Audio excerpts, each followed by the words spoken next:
ಬಹಳ ಅಭಿಮಾನದಿಂದ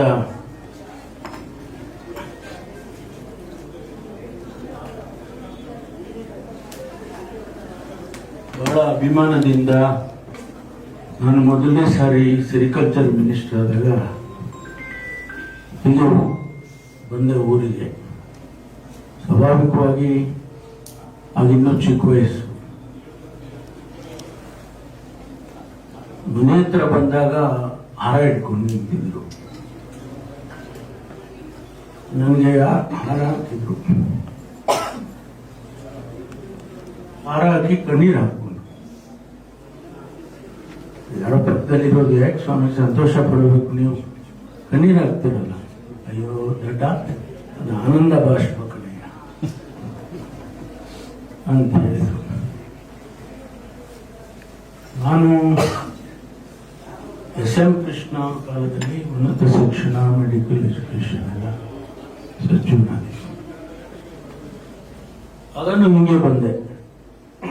ಊರೆಲ್ಲ ಸಂತೋಷ ಪಡ್ಕೊಂಡು ಮೆರವಣಿಗೆ ಮಾಡಿ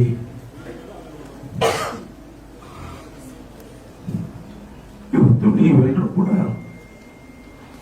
ಅಷ್ಟೇ ಸಂತೋಷದಿಂದ ನಾನು ಬರ್ ಮಾಡ್ಕೊಂಡಿದ್ದೀನಿ. ಸಾರಿ, ಸಿದ್ಧಾರ್ಥ ಸಂಸ್ಥೆ ಸಾಮಾನ್ಯವಾಗಿ ಬಂದಿಲ್ಲ. ನಾವೆಲ್ಲ ಚಿಕ್ಕ ಹುಡುಗರಲ್ಲಿ ನೋಡಿದೆ. ನಮ್ಮ ತಂದೆಯವರು ಗಾಡಿ ಕಟ್ಕೊಂಡು ಹಳ್ಳಿಗೆ ಹೋಗಿ ದವಸ ಇಸ್ಕೊಂಡು ಬಂದು ಮಕ್ಕಳನ್ನು ಸಾಕಿ ಸಂಸ್ಥೆಯನ್ನು ಕಟ್ಟಿದ್ರು. ಬಹುಶಃ ಅವರಿಗೆ ಅವತ್ತು ಕಲ್ಪನೆ ಇರಲಿಲ್ಲ, ಒಂದು ದಿವಸ ಇದು ವಿಶ್ವವಿದ್ಯಾನಿಲಯ ಆಗತ್ತೆ ಅಂತ. ಇವತ್ತು ಆ ಮಟ್ಟಕ್ಕೆ ಬೆಳೆದು ನಿಂತಿದೆ. ಅದೆಲ್ಲ ಆಗಿರುವುದು ಈ 60 ವರ್ಷದಲ್ಲಿ ಒಬ್ಬ ಅಟೆಂಡರ್ ಇಂದ ಹಿಡಿದು, ಒಬ್ಬ ಹೆಡ್ ಮಾಸ್ಟರ್ ಇಂದ ಹಿಡಿದು ನೀವೆಲ್ಲರವರೆಗೂ ನಿಮ್ಮ ಕೈನಲ್ಲಿ ಏನಾಗಿದೆಯೋ ಅದನ್ನ ಸಹಾಯ ಮಾಡಿದೆ. ಯಾಕೆಂದ್ರೆ ಹಂಗಾದ್ರೆ ಇನ್ನೊಬ್ಬರೇ ಸಂಸ್ಥೆ ಕಟ್ಟಕ್ಕಾಗಲಿಲ್ಲ. ಶಿವಪ್ರಸಾದ್ ಒಬ್ಬರೇ ಸಂಸ್ಥೆ ಕಟ್ಟಲಿಲ್ಲ. ನೀವೆಲ್ಲರೂ ಸೇರಿ ಇವತ್ತು ಈ ಸಂಸ್ಥೆಯನ್ನು ಉನ್ನತ ಮಟ್ಟಕ್ಕೆ ತಂದಿದೆ. ಇದನ್ನು ಬೆಳೆಯಬೇಕು, ಇನ್ನು ಮುಂದೆ ಶ್ರೇಯಸ್ಸಾಗಬೇಕು ಅಂತಕ್ಕಂಥದ್ದು ನನ್ನ ಆಸೆ. ನಾವ್ಯಾರು ಶಾಶ್ವತ ಅಲ್ಲ. ಇವತ್ತಲ್ಲ, ನಾಳೆ ಅಲ್ಲ, ನಾಡಿದ್ದು ನಮ್ಮ ಸಮಯ ನಿಗದಿ ಮಾಡಿದ ದೇವರು. ಆ ಸಮಯಕ್ಕೆ ಸರಿಯಾಗಿ ಹೋಗ್ಬಿಡ್ತೀವಿ.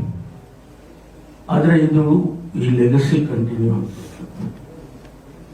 ಇವತ್ತು ದೇಶದಲ್ಲಿ ಶಿಕ್ಷಣಕ್ಕೆ ಬಹಳ ಪ್ರೋತ್ಸಾಹ ಇದೆ. ನಮ್ಮ ತಂದೆಯವರು ಇದನ್ನ ಒಬ್ಬ ಶಿಕ್ಷಕನಾಗಿ ಸ್ವಾಭಾವಿಕವಾಗಿ ಆರಿಸ್ಕೊಂಡ್ರು. ಅವ್ರು ಬೇರೆ ಏನನ್ನೂ ಮಾಡಕ್ ಹೋಗ್ಲಿಲ್ಲ. ಶಿಕ್ಷಣ ಬದಲಾಯಿಸುತ್ತೆ ಮನುಷ್ಯನ, ನಮಗೆ ಭವಿಷ್ಯ ಕೊಡುತ್ತೆ, ನಮ್ಮ ಕ್ಯಾರೆಕ್ಟರ್ನ ಬದಲಾಯಿಸುತ್ತೆ. ನಾವು ನಡೆ, ನುಡಿ, ಸಂಸ್ಕೃತಿ, ಸಂಸ್ಕಾರ ಇಲ್ಲೆಲ್ಲ ಬದಲಾಯಿಸ್ಕೊಡುತ್ತೆ. ಅದೇ ಶಿಕ್ಷಣದ ಶಕ್ತಿ. ಜೊತೆಗೆ ಸ್ವಾಭಾವಿಕವಾಗಿ ಊಟನೂ ಕೊಡುತ್ತೆ. ಅದಕ್ಕಾಗಿ ಅವರು ನನಗೆ ಹೇಳೋರು, ನೋಡಿ ನಿಮ್ಗೆ ಗೊತ್ತಾಗಲ್ಲ, ಈ ಶಿಕ್ಷಣದಿಂದ ನಾವು ಸಮಾಜದಲ್ಲಿ ಪರಿವರ್ತನೆ ಕಾಣಬಹುದು. ಒಬ್ಬ ವಿದ್ಯಾವಂತನಾದ್ರೆ ಅವನ ಮನಸ್ಸೇ ಬೇರೆ ತರ ಆಗುತ್ತೆ. ಅವನಿಗೆ ಜಾತಿ, ಧರ್ಮ ಮತ್ತು ಬೇರೆ ಬೇರೆ ವ್ಯತ್ಯಾಸಗಳು ಯಾವ ಕೂಡ ಇರೋದಿಲ್ಲ. ಅವನು ಕಳ್ಕೊಂಡ್ಬಿಡ್ತಾನೆ ಅದನ್ನ ಶಿಕ್ಷಣದಿಂದ. ಅದರಿಂದ ಇದು ಬಹಳ ಮುಖ್ಯನಪ್ಪ ಅಂತ ಹೇಳೋದು. ಇವತ್ತು ಅದೇ ಈ ಶಿಕ್ಷಣ ಸಂಸ್ಥೆ ಲಕ್ಷಾಂತರ ಮಕ್ಕಳಿಗೆ ವಿದ್ಯಾಭ್ಯಾಸ ಕೊಟ್ಟಿದೆ. ಅವರೆಲ್ಲರೂ ಕೂಡ ಒಂದಲ್ಲ ಒಂದು ರೀತಿಯಲ್ಲಿ 100ಕ್ಕೆ 90 ಭಾಗ ಬದಲಾವಣೆ ಆಗಿದ್ದಾರೆ ಮತ್ತು ಅವರ ಜೀವನವನ್ನು ಕಟ್ಕೊಂಡಿದ್ದಾರೆ. ಅದಕ್ಕಾಗಿ ಇವತ್ತು ಈ ಶಿಕ್ಷಣ ಸಂಸ್ಥೆ ಬಹಳ ಪ್ರಾಮುಖ್ಯ ಅಂತ ಹೇಳಿ ನಾನು ಹೇಳ್ತೇನೆ. ಪ್ರಪಂಚಾದ್ಯಂತ ಇದ್ದಾರೆ ನಮ್ಮ ವಿದ್ಯಾರ್ಥಿಗಳು, ಎಲ್ಲ ಕಡೆ ಇದ್ದಾರೆ. ಅಮೆರಿಕಾದಲ್ಲಿದ್ದಾರೆ, ಯುರೋಪ್ನಲ್ಲಿದ್ದಾರೆ, ಮಿಡ್ಲ್ ಈಸ್ಟ್ ಅಲ್ಲಿ ಇದ್ದಾರೆ, ಆಫ್ರಿಕಾದಲ್ಲಿ ಇದ್ದಾರೆ. ಬಹಳ ಜನ ಹೊರಗಡೆ ಹೋಗಿ ಯಶಸ್ಸು ಕಂಡಿದ್ದಾರೆ. Many of them have become CEOs. ದೊಡ್ಡ ದೊಡ್ಡ ಕಂಪನಿಗಳಲ್ಲಿ ರಿಸರ್ಚ್ ಇಂದ ಹಿಡಿದು ಬೇರೆ ಬೇರೆ ತಾವು ತಮ್ಮ ಜೀವನ ಕಟ್ಕೊಂಡಿದ್ದಾರೆ. ನ್ಯೂಯಾರ್ಕ್ನಲ್ಲಿ ಅವರು ಇಬ್ಬರು ವಿದ್ಯಾರ್ಥಿಗಳು ಇಲ್ಲಿಂದ ಅವರು NRI ಆಗಿ ಬಂದಿದ್ರು. ಓದ್ಕೊಂಡು ಹೋದ್ರು, ವಾಪಸ್ ಹೋದ್ಮೇಲೆ ಅವ್ರದೇ ಆದಂತಹ ದೊಡ್ಡ ಆಸ್ಪತ್ರೆ ಕಟ್ಕೊಂಡು ಒಂದು ದೊಡ್ಡ ಎಸ್ಟಾಬ್ಲಿಷ್ಮೆಂಟ್ ಮಾಡ್ಕೊಂಡಿದ್ದಾರೆ. ಇಂಥ ಉದಾಹರಣೆಗಳು ಬೇಕಾದಷ್ಟಿದೆ. ಲಿಂಗೇಗೌಡರು ಹೇಳಿದ್ದು ಅಕ್ಷರಶಃ ಸತ್ಯ. ಎಲ್ಲಾದರೂ ಹೋಗುವಾಗ ನಮ್ಮನ್ನು ಬಂದು ಮಾತಾಡಿಸ್ತಾರೆ.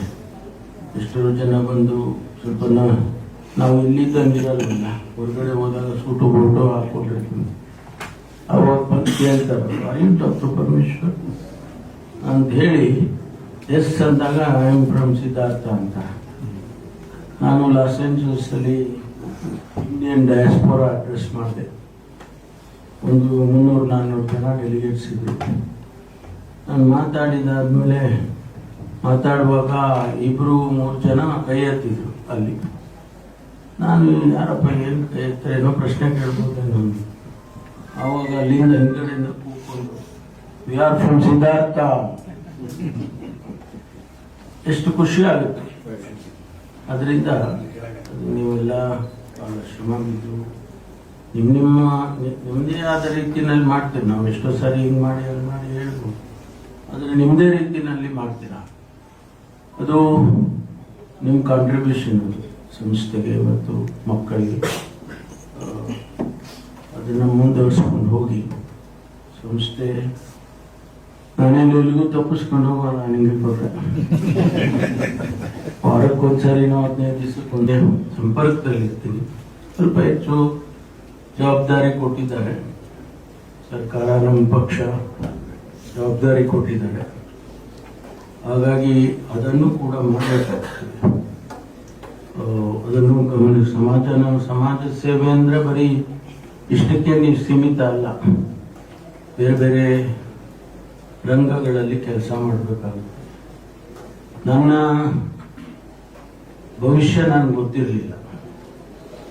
ನಾನು ಇಲ್ಲಿಂದ ಹೋಗಿ ಯೂನಿವರ್ಸಿಟಿಗೆ ಹೋಗಿ ಬೆಂಗಳೂರಲ್ಲಿ ಹೋಗಿ ಆಮೇಲೆ ಆಸ್ಟ್ರೇಲಿಯಾಗೆ ಹೋಗಿ ಅಲ್ಲಿಂದ ಬಂದು ಇಲ್ಲಿ ಸೆಟ್ಲ್ ಆಗ್ತೀನಿ ಅನ್ನೋದು ನನಗೆ ಕಲ್ಪನೆಯೂ ಇಲ್ಲ. ನನಗೆ 4 ಪೋಸ್ಟ್ ಡಾಕ್ಟರಲ್ ಫೆಲೋಶಿಪ್ ಬಂತು.